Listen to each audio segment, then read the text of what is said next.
जादुई पेन जो सच में बना दे। एक छोटे से कस्बे में रहने वाला एक लड़का था, आरव। आरव बहुत ही क्रिएटिव और सपने देखने वाला बच्चा था। उसके पास पैसे नहीं थे अच्छे रंग, ब्रश या बड़ी नोटबुक खरीदने के लिए, पर उसकी सबसे बड़ी ताकत थी उसकी कल्पना। एक दिन स्कूल से लौटते समय उसे सड़क किनारे एक पुरानी धूल भरी दुकान दिखाई दी।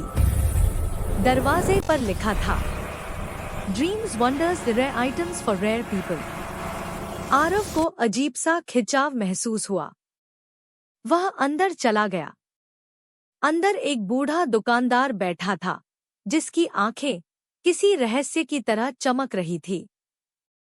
दुकानदार बोला, तुम कुछ ढूंढ रहे हो या कुछ तुम्हें ढूंढ रहा है? आरव चौंक गया। मैं तो बस देख रहा हूं, उसने कहा। दुकानदार ने एक छोटी लकड़ी की डिब्बी उसके सामने रखी।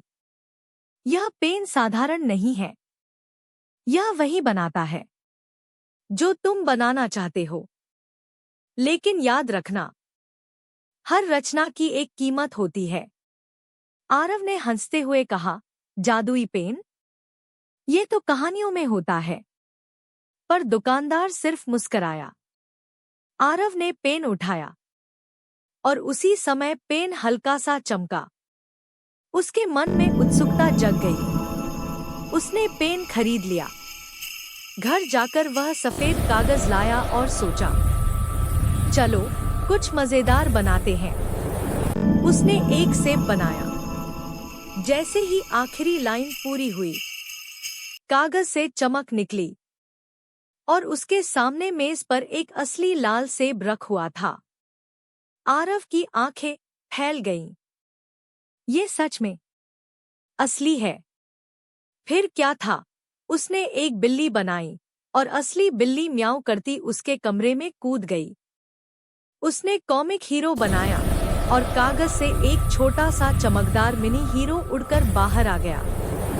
अब आरव का कमरा एक जादुई दुनिया बन चुका था। पर धीरे धीरे मुश्किलें शुरू हुई।